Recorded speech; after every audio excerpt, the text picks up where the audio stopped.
lost in the caution as I feel like it's all again. Hide from the moment, had to let can't touch my soul with Nobody tells you that the soft life comes with interest.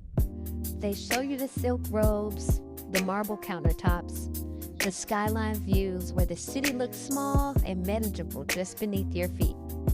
They show you the candles flickering against gold-trimmed mirrors and a man who kisses your shoulders like you're the safest place he's ever known. They don't show you the part where you start sleeping lighter. Amira Vale stood barefoot in front of her living room window, the cool glass pressing against her fingertips. 32 floors up, the city hummed like it owed her something. The city line glittered in expensive silence, and the silk of her rose-colored robe slid against her skin every time she shifted her weight. On the kitchen island behind her sat a half-finished glass of wine. Next to it, her phone buzzed. She didn't turn around. It buzzed again. Slowly, she exhaled and walked back across the marble floor, her long pink acrylics tapping against the counter as she picked it up. Unknown number. Amira stared at the screen for a full 3 seconds before answering. Hello? Silence. Then a man's voice, low, calm, almost amused. You really think he chose you? The line went dead. The apartment felt colder. Amira lowered the phone from her ear but didn't move. Her reflection in the darkened phone looked composed. Long, jet black hair parted perfectly down the middle. Almond eyes steady, gloss catching this candlelight. She didn't look like a woman who could be shaken by a sentence. But her chest tightened anyway. Because Brashar hadn't been home in 2 nights. And Brashar was not the kind of man who moved without a purpose. She met him a year ago under dim lights and velvet ropes, back when she handled private bookings at a luxury lounge downtown. Quiet money, clean heels, a conversation you pretended not to hear. She wasn't impressed by men easily. Most of them were loud about what they had and quiet about what they lacked. Brashar was the opposite. He spoke like he didn't need to convince anyone of anything. "You too smart to be counting other people's money," he told her the first night they met, watching her tally a stack of cash with bored precision. Amira didn't look up. "And you too observant to be here by accident." He smiled at that. That smile should have come with a warning label. Their relationship didn't start with fireworks. It started with strategy.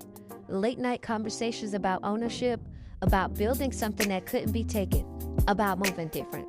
He never raised his voice. He never rushed her. When he handed her a phone, a few weeks later, sleek and untouched, he brushed it off like it was nothing. "Just in case," he said. Just in case of what, he never clarified. And Amira, who prided herself on asking the right questions, didn't press. Now she stood alone in the apartment that was technically in her name, staring at a phone that didn't belong to anyone she recognized. Her screen lit up again. A text this time. "Ask him about the warehouse." Her jaw tightened. The warehouse? Brashar had mentioned it once, briefly. A storage space. Inventory, expansion, business? Business was his favorite word. It covered everything. Amira didn't call him. She didn't text back. Instead, she slipped into her slippers, shrugged a coat on over her silk robe, and took the elevator down. The warehouse sat on the edge of the industrial district, where the city stopped pretending to be glamorous. The air smelled like oil and distance. She parked across the street, engine idling, headlights off. She didn't have to wait long. Brashar's black SUV was already there. And so was she, the woman.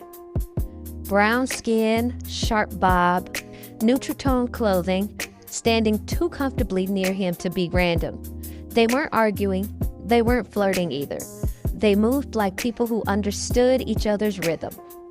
A bag exchanged hands. Photos were shared.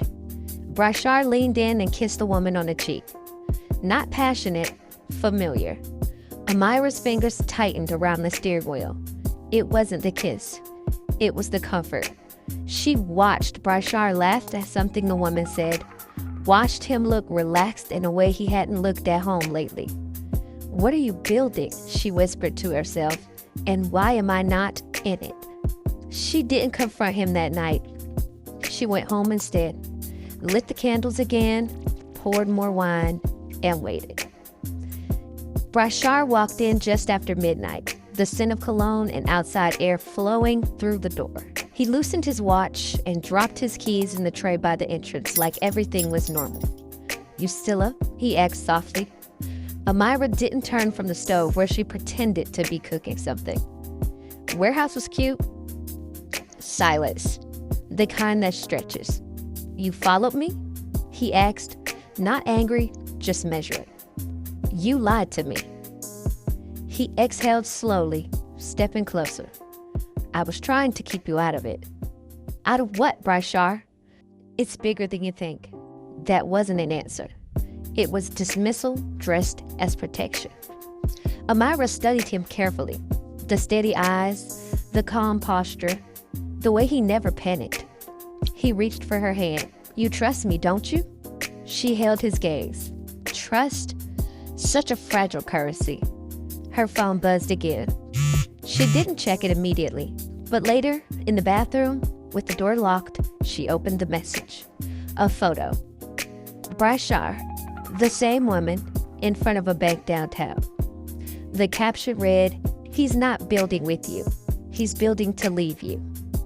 For the first time that night, Amira's breath faltered. She walked back into the bedroom quietly. Brashar was already in bed, one arm draped across her pillow like he owned the space. She sat at the edge of the mattress and stared at the second phone in her drawer, the one he gave her, just in case. She powered it on. Missed messages flooded the screen, numbers saved under fake names, and one thread that made her blood run cold.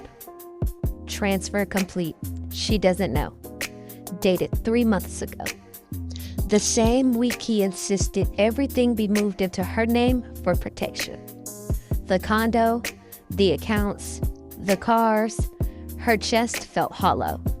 Not because he might have been cheating, but because he might have been just faking with her. Amira didn't cry loudly. A single tear slipped down her cheek before she wiped it away. She stood, walked to the mirror, and studied herself. Soft glam, perfect edges, silk robe tied neatly at her waist. Men love soft women. They just forget softness wasn't the same as stupidity. She picked up her phone, and this time, she called the unknown number back. The line rang once, twice, then, "Miss Vance?" The voice was different now. Official. Measured. "You've been watching me?" she said calmly. "We've been watching him." Her pulse steadied instead of racing. "And if he falls?" she asked. There was a pause. "You fall with him." Amira looked towards the bedroom where Brashar slept peacefully, unaware that the foundation beneath him was beginning to crack. "What if I don't?" she asked softly. Another pause. Longer this time. "Then we talk." Amira ended the call and set the phone down carefully. She walked back to her bed and lay beside Brashar, staring at the ceiling while the city lights blinked through the curtains. He shifted in his sleep, pulling her closer unconsciously. For a moment, just one, she let herself feel the version of him she loved. Then she whispered into the dark, "You should have made me your partner." And somewhere between the silk sheets and the silence, something inside her changed. Not loudly, not dramatically, but permanently.